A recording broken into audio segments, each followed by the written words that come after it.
el coso de ustedes. ¿Cómo es? Muy buenas noches a cada uno de los que me están viendo en sus diferentes hogares. Señores, esto es algo que se estaba esperando, lo que se ha convertido en un toque de queda desde Santiago de los 30 Caballeros, el primer Santiago de América, señores, para el mundo. Escuche bien. Dios mío. Lo que es el ministerio Caminando por la Palabra. Aquí los Francis empezaron a hacer una campanita sacándolo del purgatorio. Dios mío. Hoy vamos a hablar de un tema muy profundo, muy especial, y quiero en esta noche pues dejar a mi hermano Francis, quien esté por aquí haciendo la introducción de los saludos y dando la información con relación a todo este panorama que tenemos hoy. El tío Ramón. accidentado. No, el tío Ramón. Marichal pasando lista y dice que falta el tío. Dios mío. Y el tío siempre falta. Estamos contentos. Dios bendiga familia. Estamos contentos. Un domingo más de lo que hemos estado acá.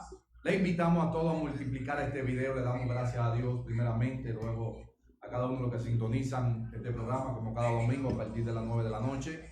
Le damos la gracia a cada uno de ustedes. Dios bendiga a nuestra hermana Minula Crece. Dios bendiga a cada hermano y hermana que se está conectando. Hoy tenemos algunos invitados, hermano. Nuestro hermano Jensi ya de la casa. Gloria al Señor, porque me acompaña mi hermano que le estará dando su nombre y saludando a la audiencia. Ahí lo vamos a dejar y luego le pasamos a nuestro hermano Desde Jensi. la Tierra Santa, Dios mío. nuestro hermano y amigo Rabino. el Rabí Moshe Bandujay. Dios mío. En volumen, amado. Bajo el teléfono, por favor. Ok.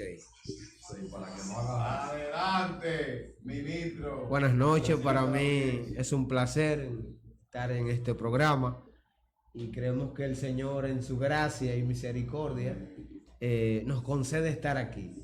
Así que para mí es un placer. Hoy tenemos un tema muy bueno, es la preeminencia de Cristo, y creo que el pueblo y tanto el público que está en sintonía y expectante, creo que va a salir edificado y muy alimentado por la palabra. Así es. Así que Bueno, Nuestro hermano Jensi, que saluda a la audiencia. oh, también. sí. Dios mío. Predica TV está Iba a dar esa publicidad. Claro, no. Claro, así es, pues. Claro. Amén, su hermano Jensi, encarnación de Prédicas TV. Damos las gracias al Señor. Y una vez más estamos aquí en Ministerio Caminando por la Palabra. Es un tiempo maravilloso y me alegra estar aquí con cada uno de ustedes y los hermanos compartiendo, así como dijo el rabino. Hay un tema muy importante esta noche, así que usted, si tiene palomita, usted debió tener esa palomita hecha ya. Acomódese en sus asientos, en la sala, en la comodidad de su hogar, que hay un viento esta noche. Dios bendiga a esa amada audiencia que siempre está en sintonía con el ministerio Caminando por la Palabra. Realmente nos llena de gozo tener a estos dos ministros aquí que hoy van a traer una palabra edificante. Hoy se van a desmontar muchos mitos, muchos dogmas que hay establecido. Así que si usted es dogmático, esto es clasificación R, no apto para religioso. Así que Dios mío. despéguese de ahí. Dios. Bueno, señores, queremos pasar un anuncio del ministerio, recordándole a todos los fieles que hacen su colaboración con la finalidad de ayuda que llegue una Biblia a cualquier parte del mundo. Señores, el Ministerio Caminando por la Palabra se caracteriza por enviar Biblias, amados, a cualquier parte del mundo. Hemos enviado Biblias a diferentes países, no importa donde usted se encuentre, en China, en Hong Kong, en Jamaica, en Connecticut, en Brooklyn, a donde usted esté. Si usted no tiene una Biblia y desea leer la palabra del Señor, póngase en contacto con nosotros, le hacemos llegar su Biblia a la comodidad de su casa para que usted tenga una Biblia y pueda leer la palabra de Dios. Así, al igual, hacemos esta salvedad a los que se identifican con esta causa y hacen sus donaciones a favor de esta gran causa que estamos llevando a cabo. Así que hay mucha gente que se ha beneficiado y hoy en día le ha llegado la palabra de Dios a causa de esta labor que se ha venido haciendo. Antes de iniciar, Joel, me gustaría que hiciera una oración ya por Venezuela, ya que tengamos personas que nos vienen de Venezuela y allá están de elecciones, gloria al Señor. Así que queremos, antes de iniciar, leer la escritura, hacer una oración por Venezuela, ya que me lo pidieron detrás de cámara, gloria al Señor. Oramos por esa nación, para que sea Dios tomando el control. Amén. Dios bendiga a mi hermano Robertico Jiménez. Amén, amén. Dice que se escucha un poco bajito el audio. Verifica, amado, a ver si es tu teléfono, porque creo que lo estamos escuchando bien nosotros acá. Verifica, a ver, por favor, tu audio.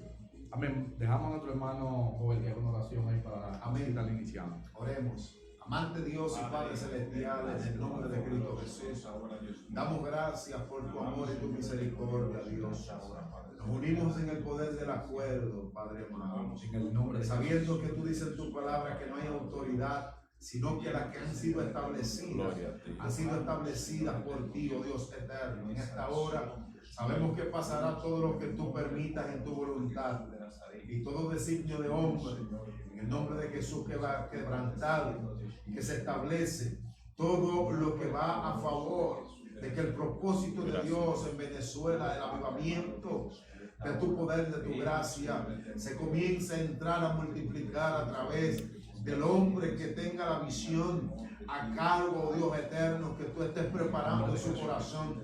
Tome el control y el dominio de todo lo que pase allí, en todo el proceso electivo, Dios amado, y que cada municipio pueda ir a hacer y ejercer su voto de manera formal, sea digital, sea presencial, Padre amado, y que todo pase en orden y que se haga conforme a tu voluntad en esta hora. Y Padre amado, estamos conformes con todo el final del proceso electivo y que sabemos que vamos a tener, Padre amado, un futuro poderoso para la isla de Venezuela, que sea algo extremadamente beneficioso para ellos y para nosotros. En el nombre de Cristo Jesús damos gracias. Amén. Amén y amén. Gloria al Señor. Vamos entonces, amados hermanos, a empezar en esta noche a hablar y a traer ciertamente unos apuntes, y quiero pues partir con este texto de la Escritura. Y hoy estaremos hablando de la preeminencia de Cristo, encerrando ciertamente dentro del mismo tema lo que son sus dos naturalezas, la naturaleza divina y la naturaleza humana. Estaremos tocando, ciertamente el tiempo no nos daría, pero lo que más apremia, queremos dejar un pensamiento claro, y más que un pensamiento, un fundamento que traiga edificación a los santos, que es el motivo por el cual estamos unidos aquí. Y quiero pues tener un texto de la Escritura, la epístola de los Hebreos, en su capítulo 1, verso 1 en adelante, leemos en el nombre de Jesús.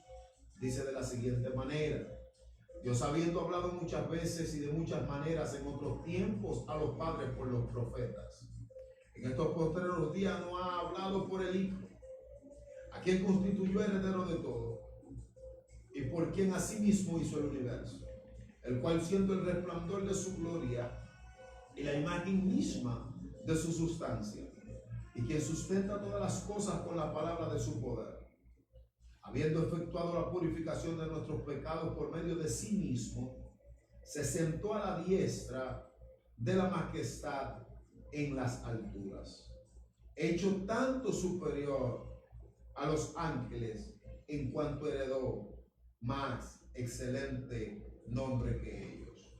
Porque ¿a cuál de los ángeles dijo Dios jamás: mi hijo eres tú, yo te he engendrado hoy, y otra vez yo seré a él padre, y él será a mí hijo? Wow, este último verso enmarca una verdad profunda y una verdad que ciertamente es existencial y eterna, ya que ahí mismo, como compartíamos detrás de cámara, mi hermano Jeffrey, y en breve estaremos dejándote para traer este fundamento escritural, pero quiero de manera introductoria poder este último verso, allí donde está revelando que a quién de los creados llamó el Padre mi Hijo eres tú, a quién de los ángeles, o sea,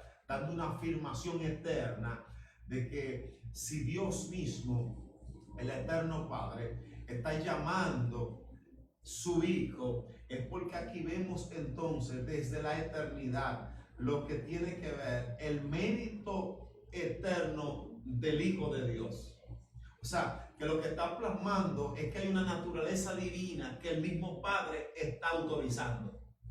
Entonces desde allí partimos cómo viene desarrollándose esta naturaleza y cómo entonces esta naturaleza, para cumplir una acción de expiación, tiene que entrar en un despojamiento natural semejante al hombre, pero nunca jamás el que es hijo deja de serlo. O sea, que tú puedes ciertamente levantarte y sentirte hoy que estás contento, que estás alegre o que pudiste sentir hasta la presencia. Pero llegará un momento que no vas siempre a sentirlo. Pero nadie puede decir, hoy yo me sentí hijo, y mañana cuando amanezca decir, hoy yo no me siento hijo. Porque el sentirse en la magnitud de este grado de hijo no se encapsula un sentimiento, sino que es algo eterno. Así es. Que nunca dejará de serlo porque tú te sientas o no te sientas. O sea, que es un pensamiento poderoso allí.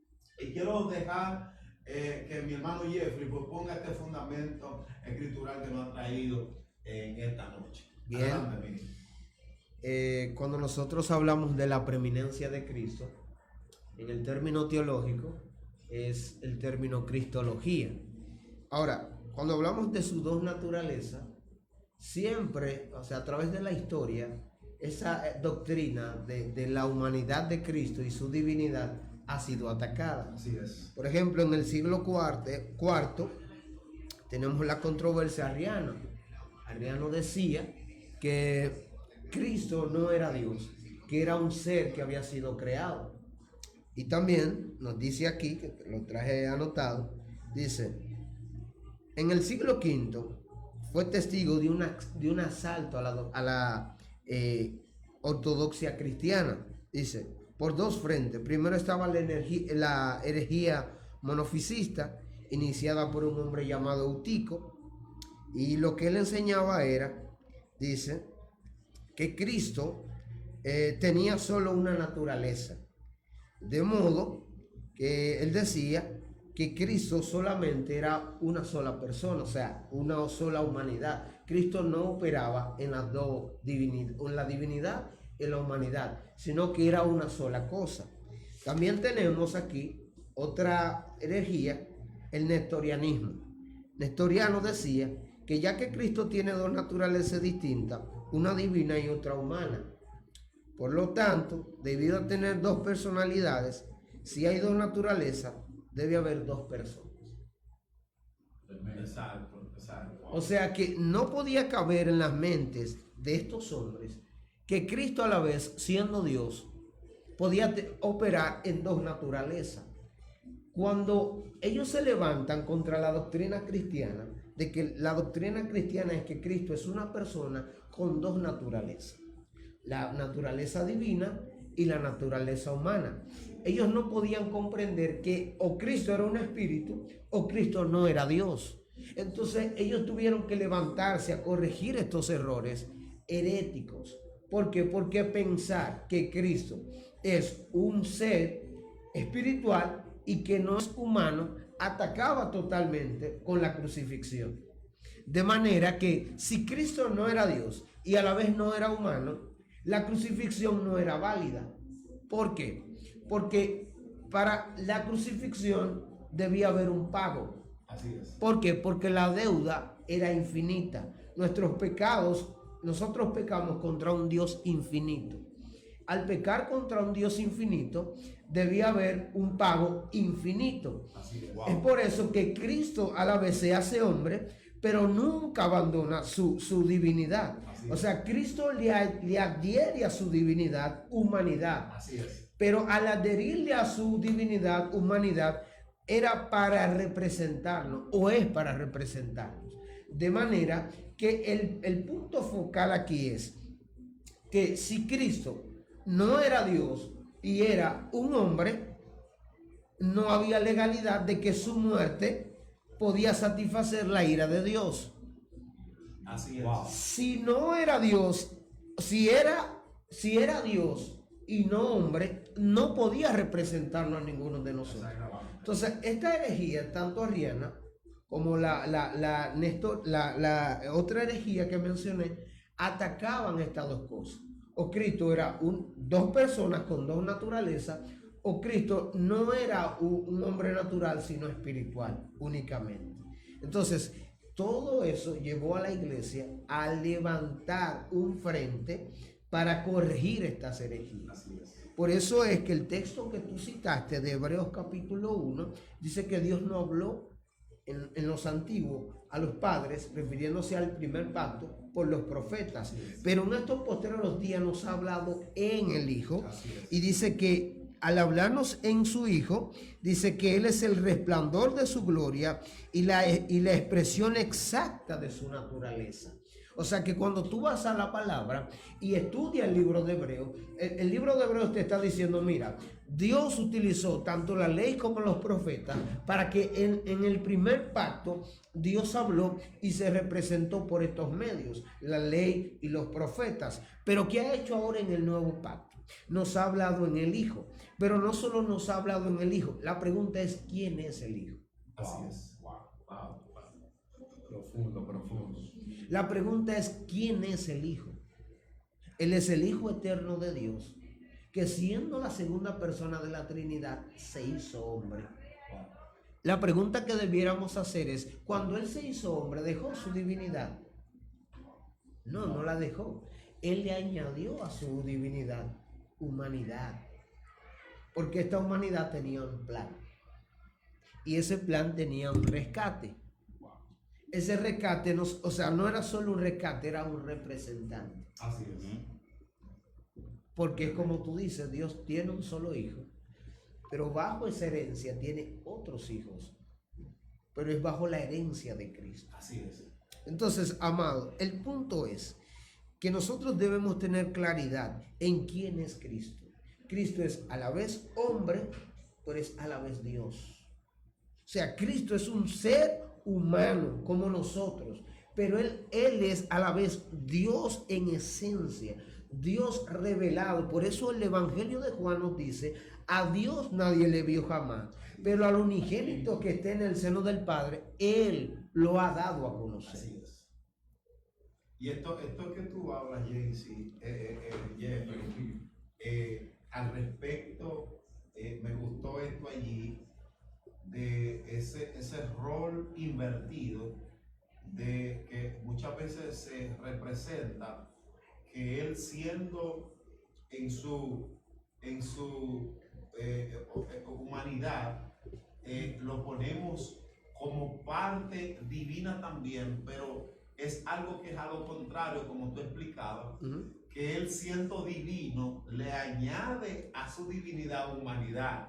Allí esto toma un peso tan poderoso y a la luz de la Escritura que vemos que le añade humanidad a su divinidad para hacer el trabajo que viene a hacer de expiación. Y es solamente por esa parte, porque vemos que después de eso, entonces automáticamente lo que él añadió en humanidad ya desaparece y se queda en la parte que él siempre ha sido, que es la parte divina, en la parte operativa, en la cual es triunfando en gloria.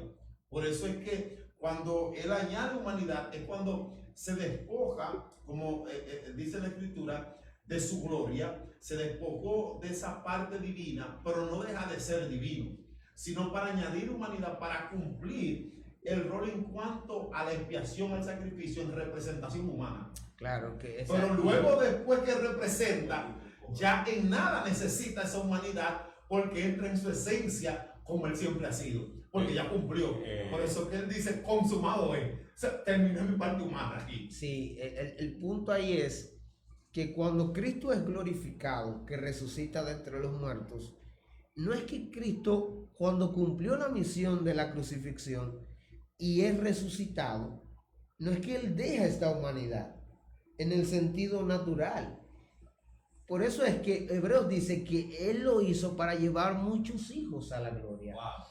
El punto es que en la resurrección su cuerpo es glorificado. Así es. Tu cuerpo y el mío en la resurrección van a ser glorificados. Exactamente. Va a ser un cuerpo natural, pero sin pecado. El punto es que cuando Cristo resucita, no es que Él ahora es un fantasma, Él es un hombre natural. Wow. El punto es que para la mente de los discípulos, al que crucificaron en la cruz, ¿cómo es que Él ahora se nos está apareciendo? Cuando nosotros ahora estamos turbados de que nos están persiguiendo y que ahora Él no aparece. Wow, por eso es algo fuerte, porque ahí pudo conectarme con Tomás. El Tomás, cuando él estaba incrédulo, el Señor le dice, mira, tócame, que tengo un cuerpo de carne, Mete la mano. mete la mano. O sea, la humanidad de Cristo es como el ministro explica, o sea, Jesús posee las dos naturalezas, la divina Y la humana en una persona. en una sola persona comprimida. Y yo lo que dice aquí en Juan capítulo 17, verso 22 al 23. La gloria que me diste, yo les he dado, para que sean uno, así como nosotros somos uno. Yo en ellos y tú en mí, para que sean perfectos en unidad, para que el mundo conozca que tú me enviaste y que los has amado a ellos como también a mí me has amado. Entonces, me surgía esa pregunta, pero ya en el desglose me dio a entender en cuanto a la divinidad, porque yo pensaba, decía, por él dice que la gloria que me diste, o sea, como si esa gloria él la hubiese perdido.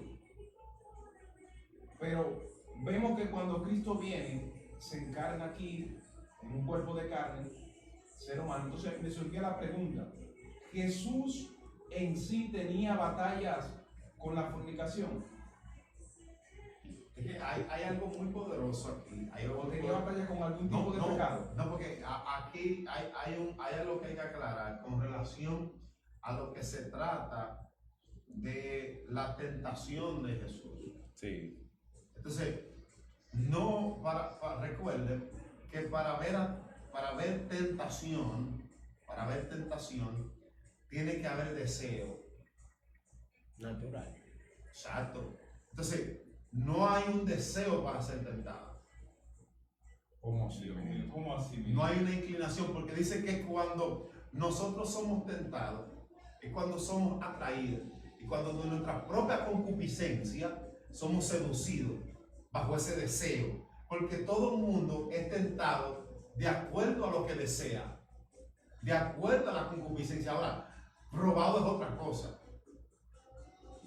Sí. Porque entonces para haber una tentación tiene que haber un deseo, y ese deseo viene del estado de la concupiscencia en una naturaleza caída. Por eso es que no hay una naturaleza caída para haber un deseo.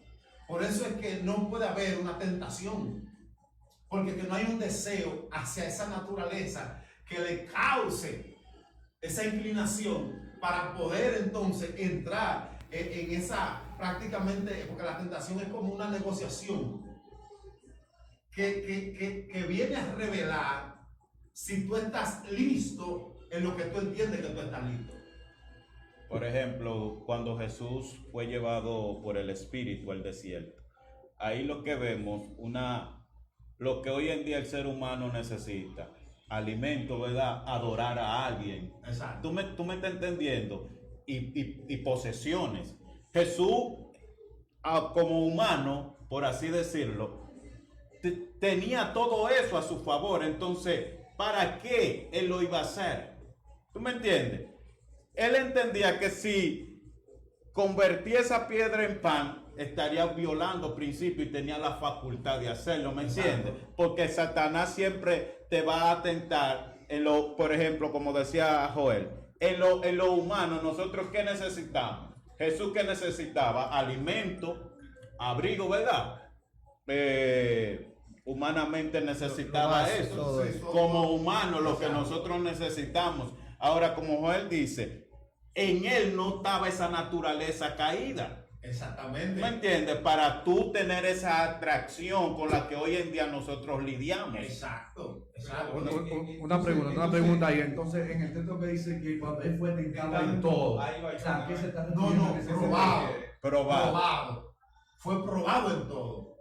No, o sea, la Biblia te dice, fue tentado en todo, mas no pecó. No pecó. Exacto. El punto es aquí, que debemos entender, es no quitarle a Cristo su humanidad.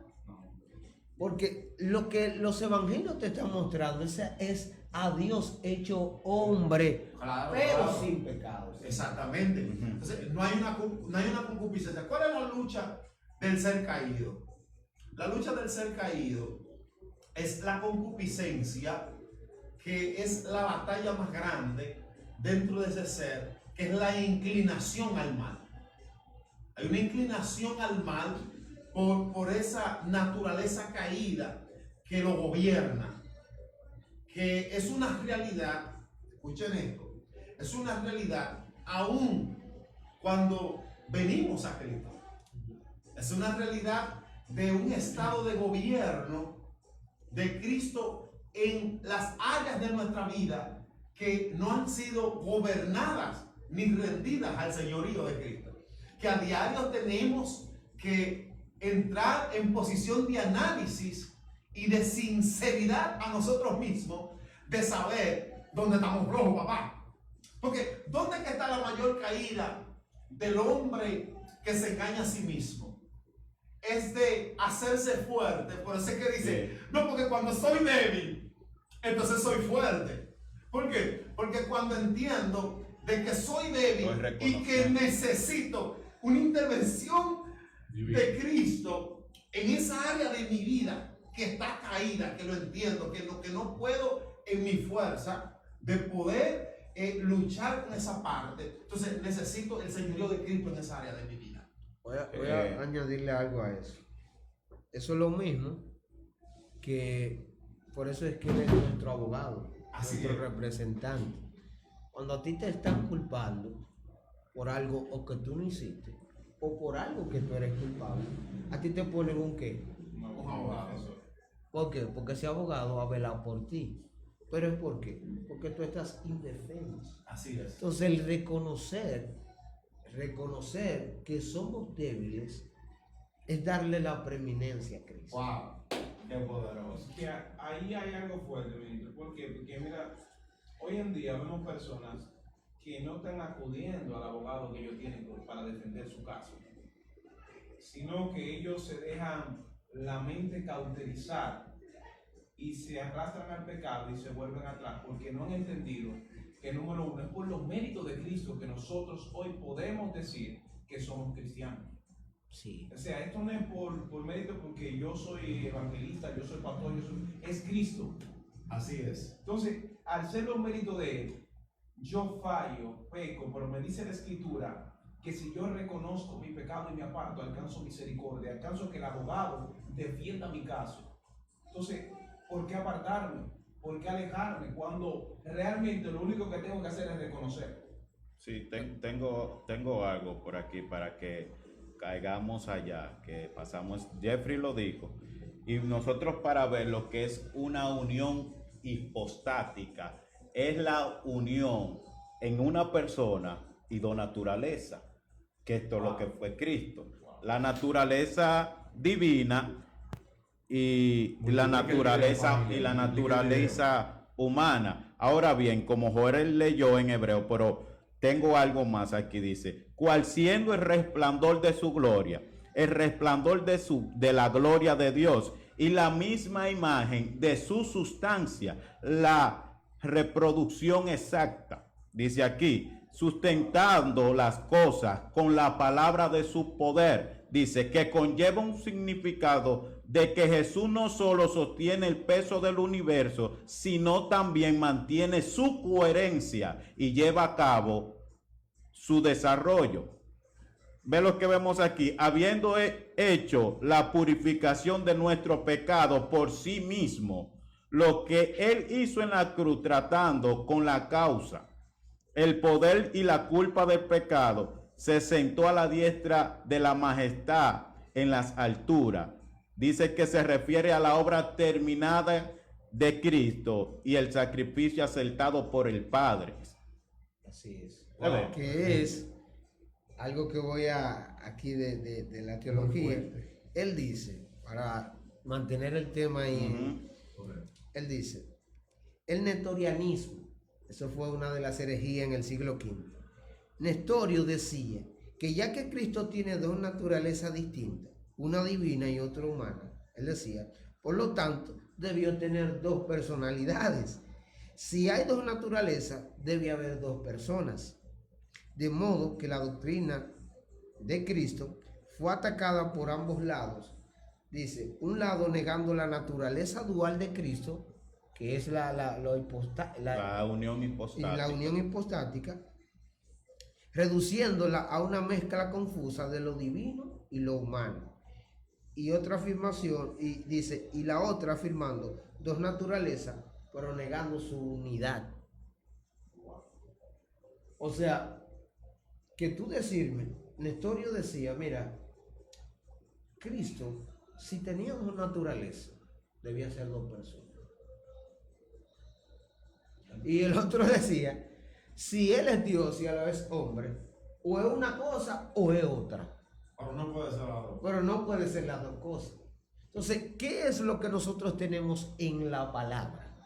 Yo quiero que el público que nos está viendo tenga su Biblia a mano, porque ese es el fundamento. Sí, así es. Juan, en su capítulo 1, el Evangelio de Juan, nos dice en el versículo 14, y el verbo se hizo carne, o sea, se hizo hombre, y habitó entre nosotros.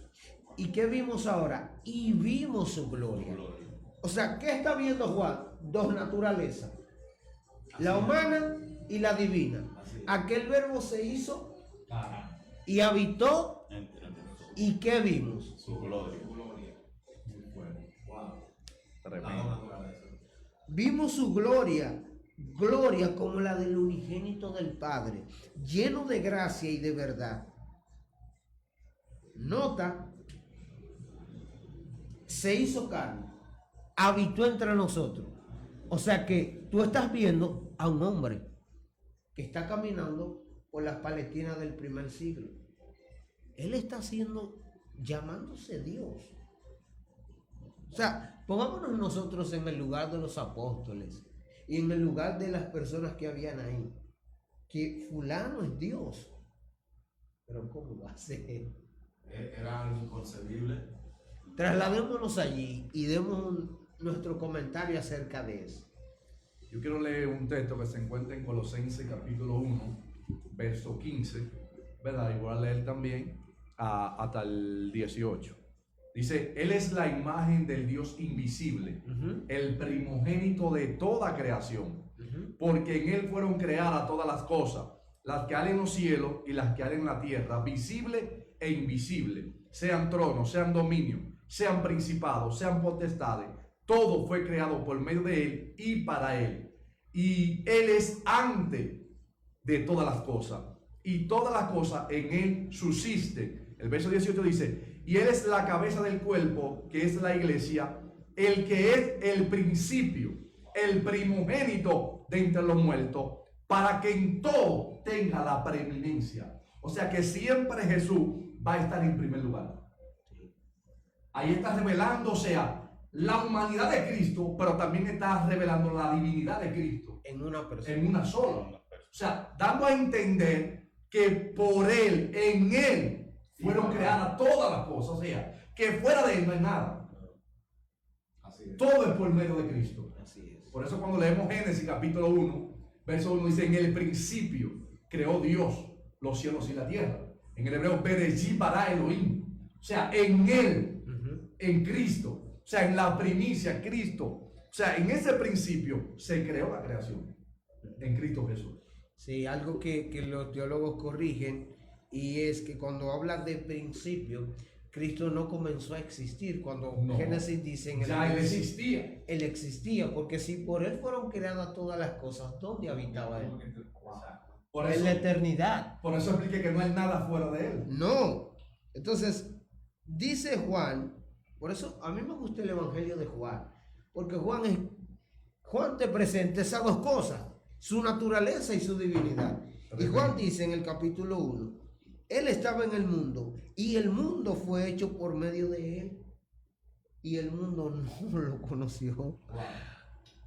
O sea, el creador del universo, el que sustenta todas las cosas con la palabra de su poder, se hizo hombre. Que, mira, como hablábamos al principio del texto que empezamos con Hebreo, ciertamente los antiguos pues estaban buscando lo que se vino anunciando por medio de la profecía a través en el antiguo pacto de lo que se conocía como los tipos, las sombras y las figuras, que todo apuntaba y simbolizaba lo que tenía que ver el Mesías detrás del telón, ¿no? Hasta posteriormente, cuando se hace el templo, las representaciones de las diferentes dimensiones del templo, con el lugar santo, el santísimo, los atrios y todo lo que tiene que ver esa representación. Y luego cuando llega el Mesías en cumplimiento, lo que antes era el profético y ahora está en medio de ellos, declara la Escritura que ciertos grupos que tenían cierta reputación en el estudio de las Escrituras, dice que ellos desecharon al Mesías para seguir estudiando las Escrituras. Teniendo el cumplimiento de las Escrituras enfrente, no le conocieron y lo desecharon para seguir estudiando aquel Mesías que había de venir, y teniéndolo enfrente no lo pudieron conocer. Wow. Y es algo que luego entonces el apóstol habla al respecto de lo que tiene que ver con la sabiduría que dominaban los príncipes de este tiempo, de los mundos inferiores. Es que ciertamente dice el apóstol que ellos no tienen cierta sabiduría a tal magnitud como en nuestra humanidad muchas veces se le quiere otorgar el ser humano esa cierta sapiencia al mundo de las tinieblas. Y aquí el apóstol está hablando de esos niveles de sabiduría que ellos no lo manejaban. Y él revela y dice, si ellos ciertamente tenían tanta sabiduría y eran tan sabios, entonces, ¿por qué lo mataron? Wow. Porque su muerte representaba el final de su imperio. Dios mío. Por eso era que ellos buscaban exterminarle por medio de la muerte, porque nunca entendieron que él era. Hasta las mismas potestades de las tinieblas se confundieron en cuanto a esto. ¿Cuánto más, como tú acabas de citar, aquellos hombres que dominaban ciertos principios filosóficos y de profundidades y que eran muy respetados dentro de sus tiempos y de tales historiadores que tenían su respeto en cuanto a todo lo que tenía que ver la historia y los pensamientos de evolución en cuanto al hombre y al pensamiento judeocristiano?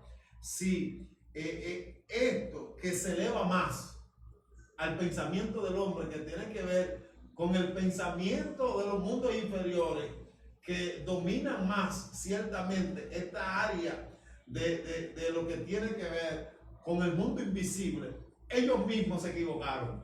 Porque es que Cristo vino a ser un fenómeno dentro de este plano, entrando al mundo natural. Oiga esto tan poderoso, entrando al mundo natural, el creador y dueño de todo. Sí. Wow. Dios mío. Esto es algo muy, muy poderoso y profundo que ¿quién va a pensar? Es que es algo que es inconcebible. Es que tú, aún teniendo la frente, es que no puede ser. Es que eso es mentira. Sí. Es que ¿cómo va a ser? Que Dios se hizo hombre. Es que, o sea, y viéndolo, es que la mente humana no puede asimilar eso. Sí, para nosotros, ese tema se complica por la falta de fe, por así decirlo. Pero si bien vemos la manera o el medio en el cual Cristo viene a la tierra, ¿por el vientre de quién? ¿Por vía de quién? ¿A través de quién? De una mujer. Ahí es que vemos donde Dios añade, ¿qué añade Dios? La humanidad a su ¿qué? A su divinidad. Entonces, si a ese vaso con agua yo le añado saborizante, Va a tomar otro color. va a tomar otro color, pero ¿cuál es su principio? Que siempre va a permanecer, su estado Sigue siendo agua. sigue siendo agua. ¿Tú me entiendes? Lo que Entonces, cambió fue de color. lo que cambió fue de color. Eso pasó porque José no tuvo relaciones con María. Así es. Fue obra del Espíritu Santo, no escogieron a cualquiera. Fue a una mujer íntegra, una mujer santa, una mujer pura. Entonces ahí es que él añade, él nació igual que como nacimos todos nosotros. Así es. Por eso padecía todo tipo de situaciones humanas y por haber las que nosotros hoy en día padecemos. Y tocando un tema, cuando el varón tocó la parte, hay muchas personas que se han hecho eunucos por la causa de Cristo. Claro. Humanamente, una persona que no entiende esto, porque en la antigüedad sí habían eunucos y eran probados de una manera. ¿Cómo probaban los Muy eunucos? Eran probados, porque tú no puedes decirme a mí, yo soy eunuco, sin probarte. Entonces, Vamos a poner de prueba. Jesús, como Dios, entendía las causales que era tener una relación o un amorío. Por eso se desligó de eso. ¿Pudo haberla tenido o no? Tenía humanidad. Podía gozar de los placeres que quizás nosotros gozamos, ¿verdad? Por así Eso es decirlo. una realidad, pero siempre, fíjate lo que él siempre habló al respecto de su andar en la tierra, que todo era un cumplimiento de la voluntad del Padre. Todo lo que no estaba en el diseño de la voluntad. Él lo excluía porque no vino a eso. Exactamente. Que ahí es que vamos. Él no vino, la finalidad no era esa. La finalidad fue obedecer al Padre y cumplir la voluntad del Padre. ¿Para qué? Para que nosotros tengamos redención en Él. Así es. Y quiero leer un texto para darle ahí, conforme a lo que estaba hablando el ministro Jensi. Mira lo que dice aquí, Hebreos capítulo 2, verso 14, que lo estaba compartiendo con ellos detrás de cámara. Dice, así que por cuanto los hijos participaron de carne y sangre, él también participó de lo mismo, para destruir por medio de la muerte al que tenía el imperio de la muerte, esto es al diablo. Y el 15 dice, y librar a todos los que por el temor de la muerte estaban durante toda la vida sujetos a servidumbre, porque ciertamente no socorrió a los ángeles, sino que socorrió a la descendencia de Abraham, refiriéndose a la humanidad. Entonces ahí vemos el cumplimiento, lo que decía nuestro hermano Jensi, de que Cristo, tuvo que venir como hombre. O sea, esa divinidad tuvo que manifestarse en la tierra para caminar aquí entre los hombres, tuvo que hacerse carne, porque no podía, yo soy Dios, así por así. No, tenía que venir con la legalidad del principio que se estableció cuando la creación estableció que van a existir hombres, y para poder yo ir a redimir a esos hombres, yo tengo que ir a la misma naturaleza de ellos. Por eso Pero entonces, es. surge una pregunta aquí. La Biblia dice que Dios habita en luz inaccesible. Entonces, Cristo viene Julio Estrella. y lo Dios que, mío. lo que hace es la siguiente: para que el hombre pueda dar a entender quién es Dios. Por eso él dice que el Padre y yo uno somos. Porque si dice la Biblia que Dios habita en luz inaccesible, y el mismo Salomón dijo que ni los cielos de los cielos pueden contener su gloria, pueden contenerlo a él, lo que Cristo vino a hacer, la imagen representativa del Dios infinito. O sea, vino a representarlo. Por eso es que cuando le pregunta uno de los discípulos, muéstranos al Padre, y él dice, pero tanto tiempo yo estoy contigo y aún tú no lo sabes, que el Padre es en mí y yo en él. O O sea, reflejando la unidad que tenían en cuanto a la divinidad. Ahora, para Cristo poder vencer, no venció en el cuerpo divino, o sea, glorificado o digámoslo así. ¿Por qué? Porque ¿cómo Él puede darle legalidad a lo que fue el sacrificio si Él hubiese venido, un ejemplo, no que digo que Él no venga con la naturaleza divina, sino lo que quiero referirme es que Dios no la en ese. manifestó? Porque si la había manifestado, un ejemplo, ¿cómo le dice a Satanás, pero yo te voy a vencer, soy todo divino?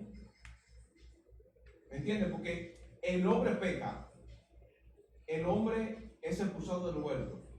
Ahora tenía que venirnos sin relación con el pecado, pero tenía que estar en el cuerpo humano y tenía que sentir las mismas emociones. Porque como Jesús le dice a mí, como yo vencí, ustedes también vencerán. Sí, por eso es que él incitaba o alentaba a sus discípulos a pasar horas de oración. Por eso es que a nosotros se nos va a hacer difícil, porque cuando no hay una relación directa, estábamos hablando Jeffrey días atrás, es que cuando no hay una relación directa con el Padre, Jesús siempre le insistía a sus discípulos a qué a orar. ¿Y tú crees que me está entendiendo? ¿Tú crees que su cuerpo no se fatigaba, no se cansaba? Cuando él está orando en Getsemaní, ¿qué dijo? Padre, pasa de mí esta copa. ¿Tú me estás entendiendo? ¿Qué se reflejó ahí? La humanidad. Porque se está acercando un momento crucial. Entonces le dijo, Padre, pasa de mí esta copa, pero que no se haga lo que yo quiera. Porque si hubiese sido en esencia o en totalidad Dios, eso es simple para Dios. ¿Me está entendiendo? Sí. Pero su cuerpo humano se afligió. Así es. Entonces nosotros lo que tenemos que hacer es contestar un poco al ministro. Es mantener una vida, una relación estrecha con Dios. Porque Dios te va a librar de cualquier tentación que venga, porque Él se lo revelaba días anteriores. Y Jeffrey y yo hablábamos con respecto al tema de los ayunos, cuando Jesús llega a su ciudad, que ellos dijeron, pero nosotros ayunamos más que tus discípulos.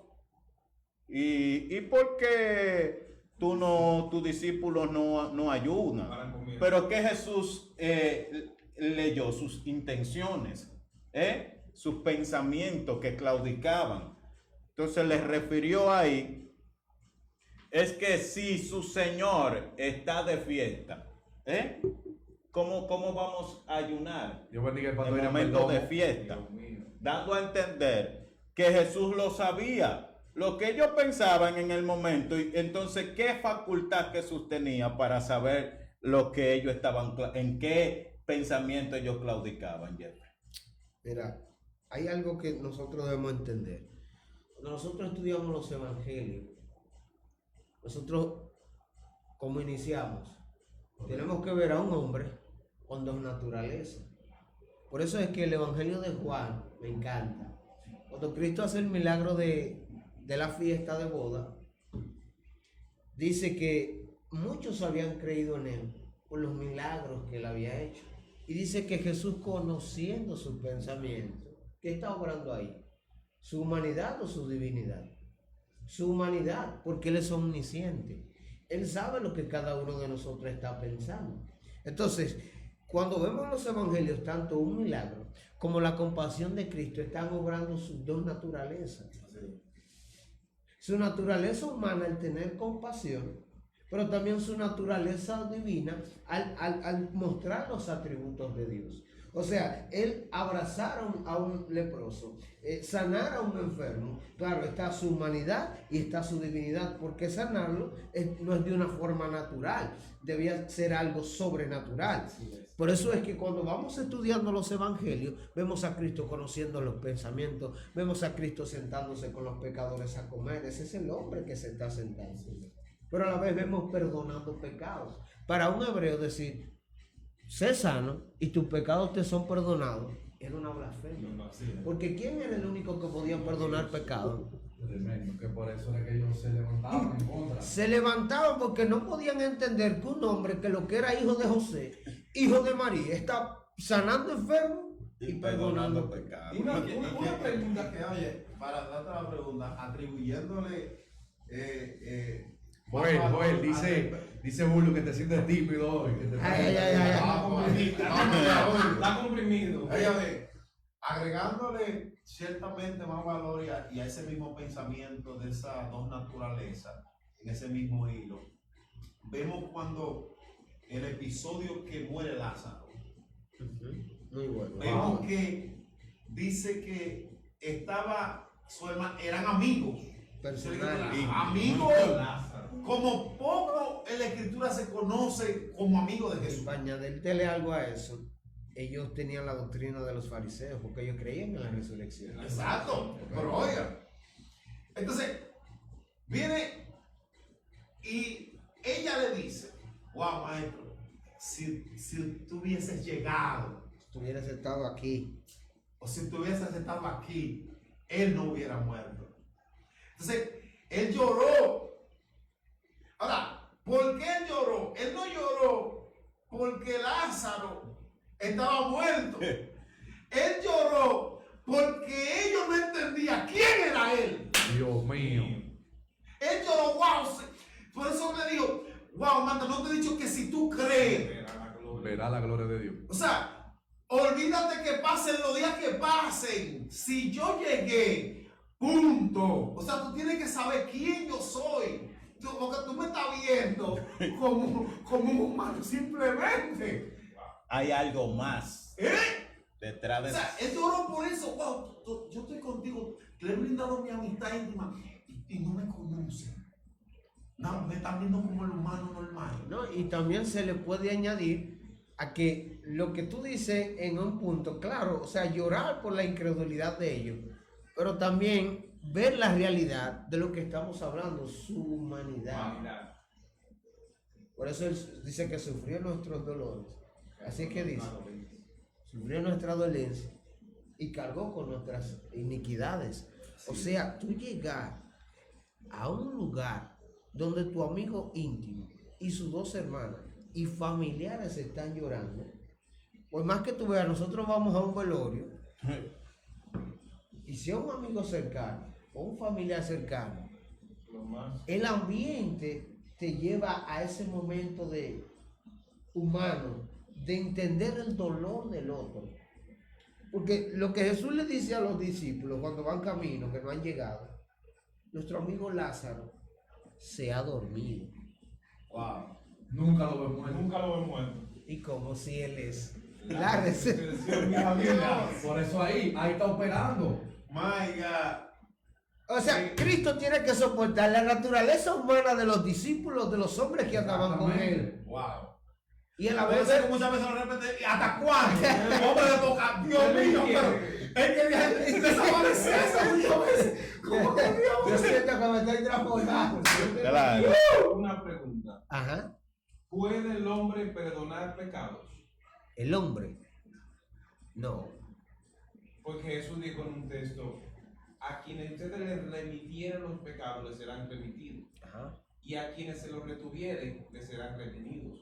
Entonces la pregunta surge, ¿puede un cristiano remitirle el pecado a alguien? Acuérdate que a quien Cristo le dice eso es a Pedro. ¿Y a quién vemos predicando el primer sermón en Hechos capítulo 2? A Pedro. Pedro, te doy la llave del reino. Pero no es que Pedro ahora tiene la autoridad de meterte a ti al reino.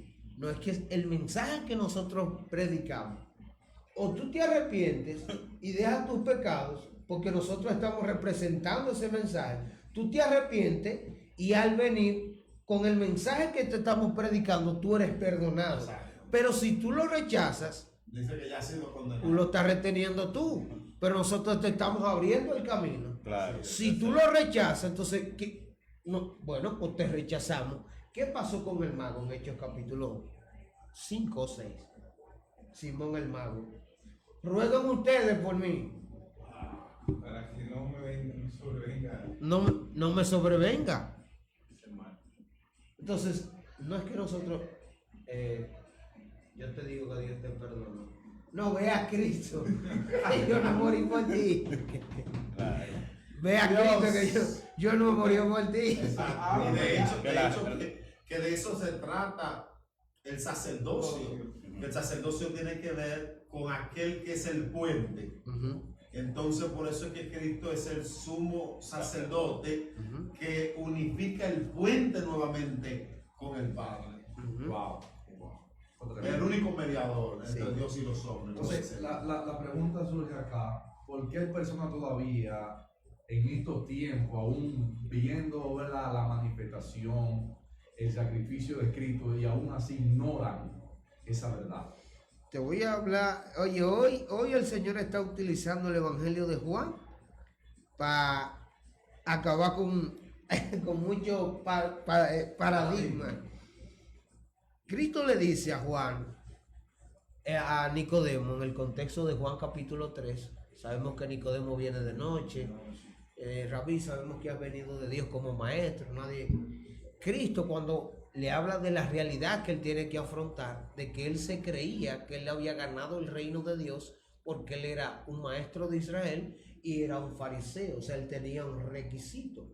Cuando Cristo le habla, ya para cerrar el punto del sacrificio, porque de tal manera amó Dios al mundo, Cristo le dice en Juan, a él en esa conversación, y este es el juicio, o como dice la Reina Valeria, y esta es la condenación, que la luz vino al mundo y los hombres amaron más las tinieblas que la luz, porque sus acciones eran malas. Wow. Entonces, lo que tú dices, Francis, es una realidad. ¿Por qué el hombre, sabiendo lo que sabe con respecto a la crucifixión de Cristo, lo rechaza o no lo acepta? El punto que es una cuestión de amor. Los hombres amaron más las tinieblas que la luz, porque sus obras eran malas. ¿Cuál es el primer y gran mandamiento? Amar a Dios. Amarás al Señor tu Dios con todo tu corazón, toda tu alma y con toda tu mente. Y si Cristo mismo está diciendo que la condenación es porque los hombres amaron más las tinieblas que la luz, ¿a quiénes los hombres se están rechazando? A la luz. A la luz, porque sus acciones son malas. Wow.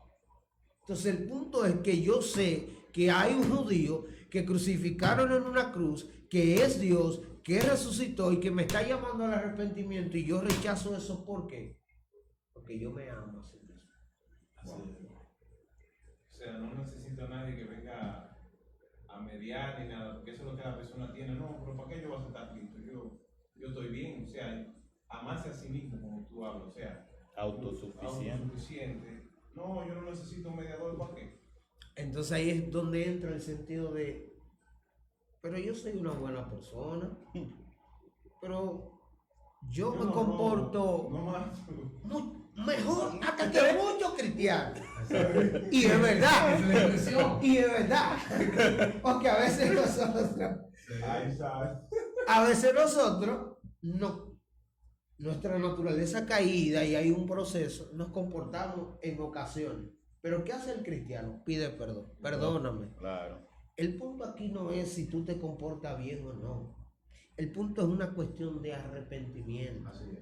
De tú reconocer lo que Dios ha hecho. Wow. De que cuando tú mueras, tú no vas a ir a Dios a decirle, yo le di a fulano un vaso de agua, yo vi un animalito y lo recogí, me lo llevé a la casa, yo le di a una viejita porque le di una compra. Es una cuestión de vida o muerte. El punto es que si tú llegas al cielo, no es que tú cuando te pregunten allí, ¿y qué tú hiciste? No, es quién es tu representante. Dios mío. ¿Quién te dio el boleto de entrada? ¿Quién ha tenido la preeminencia en tu vida? Wow. ¿Quién te representa? ¿Quién te representa? Porque si no es el de la cruz, Usted no. usted no califica. Y que de hecho ahí es que está el poder y lo que tiene que ver en ese término de poder, que es dinástica, que tiene que ver con dinastía, que tiene que ver cuál es la dinastía a la cual tú representas. Por eso es que vemos que aquel ciego le dice, Jesús, ¿Hijo de quién? De De David. Pero era Jesús, hijo de David. Si no estaba hablando de la dinastía, la cual venía el a linaje ¿Dónde Por eso es sacerdotal. que vemos que aquellos, los hijos de Seba, cuando hablan y dicen, te reprendemos en el nombre del Dios que predica Pablo. Ok, buen background de dinastía, porque a Pablo ciertamente lo conocemos y a quien él está representado, que a Jesús, el Hijo de Dios. Dios bendiga Ahora, la pero profética. ustedes no representan esa dinastía. ¿Quiénes son ustedes? Dios Ese es el mío. punto.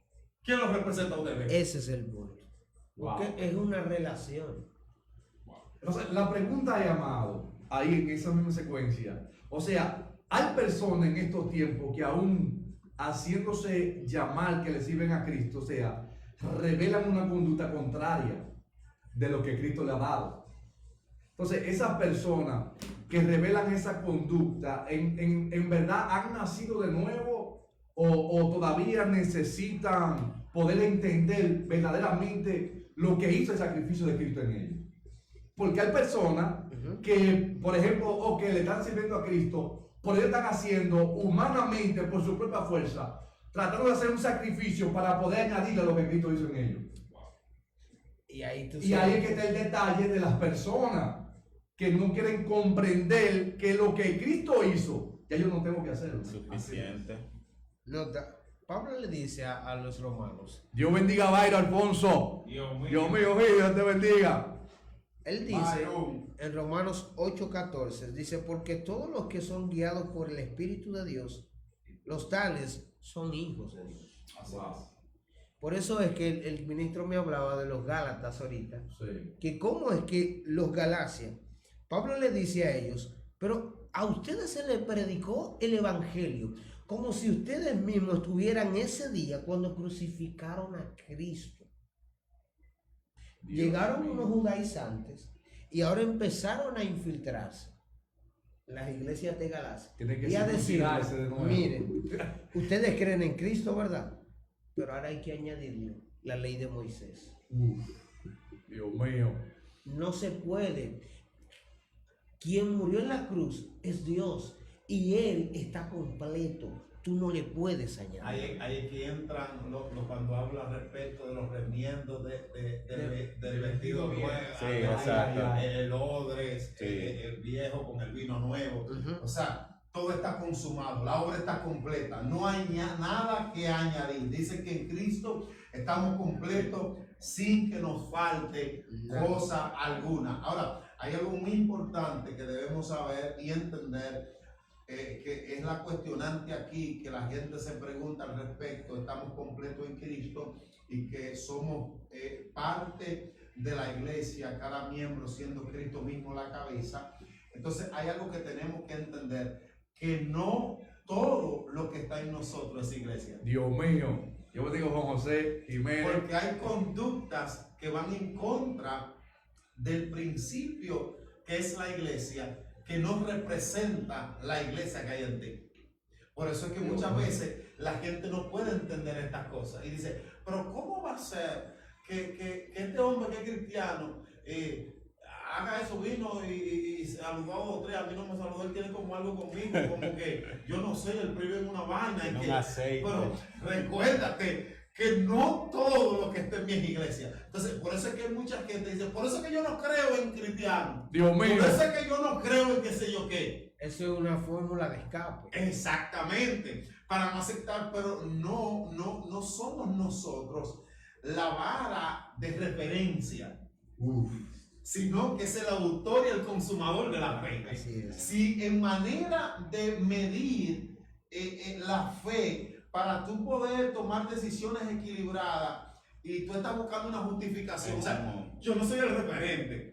Tienes que buscar el referente que es el autor y el consumador de este asunto y mírate ahí. Entonces, ahí la gente no le gusta medirse con el referente correcto. Wow. Porque cuando miden con el referente correcto, no hay ni una curvita. Ujú. Entonces, obligatoriamente, tú tienes que rendirte y reconocer verdaderamente estoy mal. Te necesito. Dios bendiga a Víctor Manuel Arno que está Porque ahí. Dios quedas bendiga. expuesto. Entonces, seguimos con la línea, la preeminencia de Cristo. Correcto. A mí me gusta cómo Pablo le escribe a los filipenses en el capítulo 2. Y él les dice: haya pues en ustedes esta actitud que hubo en Cristo Jesús, el cual, aunque existía en forma de Dios, no consideró el ser igual a Dios como a algo que aferrarse, sino que se despojó a sí mismo, tomando forma de siervo y haciéndose semejante a los hombres, ¿verdad? Haciéndose semejante a los hombres, y hallándose en forma de hombre, se humilló él mismo, haciéndose obediente hasta la muerte y muerte de cruz. Wow. Así es. Por eso es que los 4 evangelios nos presentan esas 2 humanidades en una persona, la naturaleza divina y la naturaleza humana en una persona. O sea que cuando tú vas al evangelio de Juan, en el capítulo 13, tú ves a Cristo, no es un espíritu, es él tomando un cántaro y un lebrillo y lavándole los pies a sus Así discípulos. es. Allá en la cena fue. Así es. Tú ves a un Cristo siendo traicionado por Judas. Y lo que él le dice cuando está en el huerto orando, nota, hay una palabra que a mí, yo estudiando eso, me trazó. Cristo, sabiendo en su omnisciencia todo lo que Judas iba a hacer, le dice: amigo, ¿a qué vienes? Francis, tú sabes que yo te voy a traicionar y tú decirme a mí, hey, ladronazo, no, amigo, ¿a qué vienes? Y tú agarras y me das un beso. Que ahí eso es parte del fruto del Espíritu. Es que él es Dios. Hay algo muy importante aquí, y es lo que ciertamente la humanidad no pudo entender de la naturaleza divina de Jesús. Wow. ¿Cuál fue?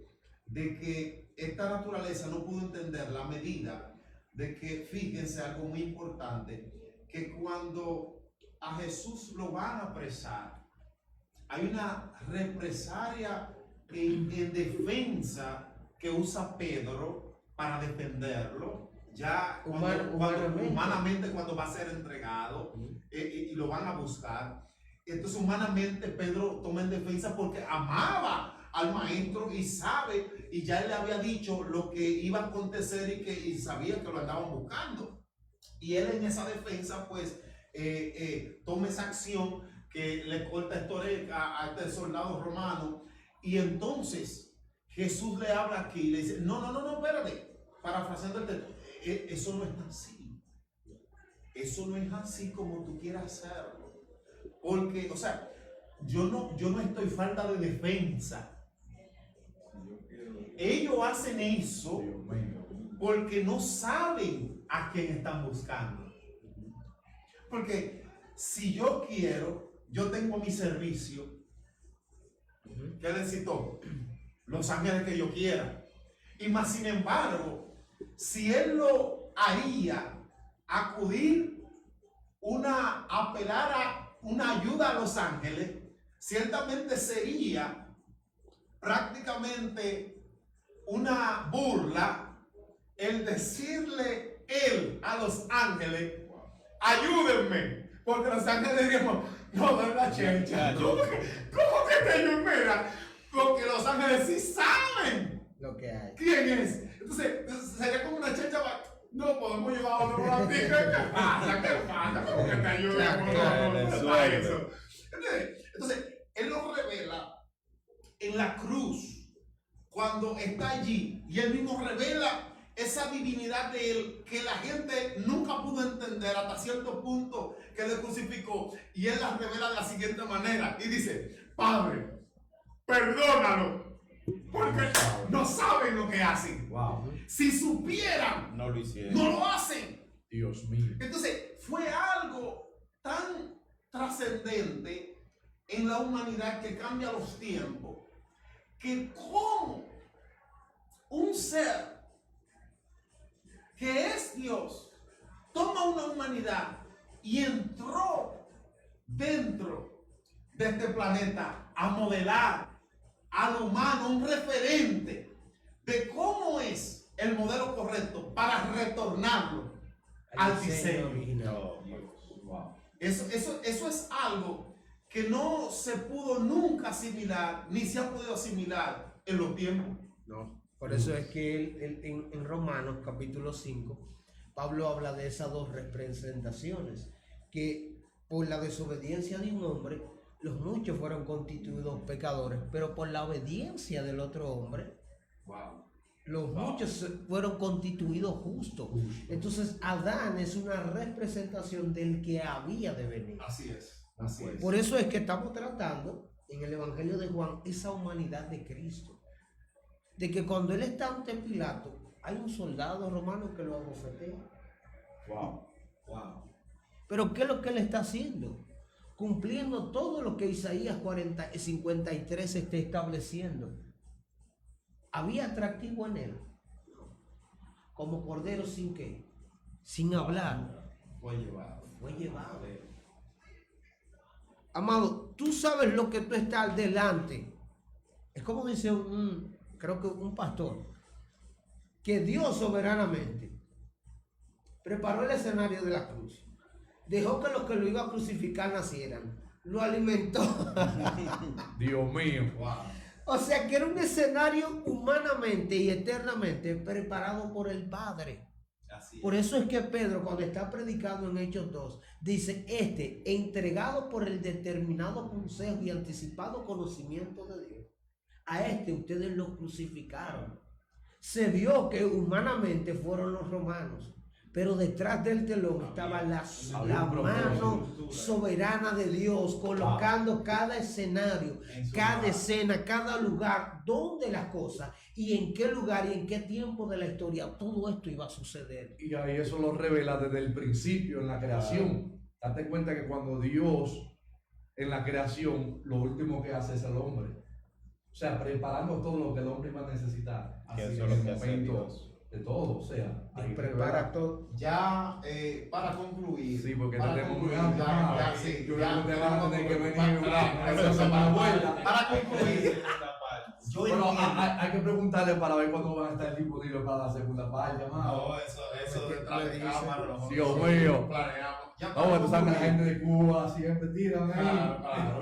Para concluir, yo creo que una de las cosas más, diríamos en ese sentido, más difícil para el Mesías, en cuanto en ese sentido humano pudiéramos decir que pasó, es la parte de que él, siendo Dios mismo, pudiendo salir de sus detractores, nada más chocando los dedos, se contrae para hacer y enfocarse en la misión que el Padre lo envía. O sea, pudiendo acabar con lo que quisiera. Sí.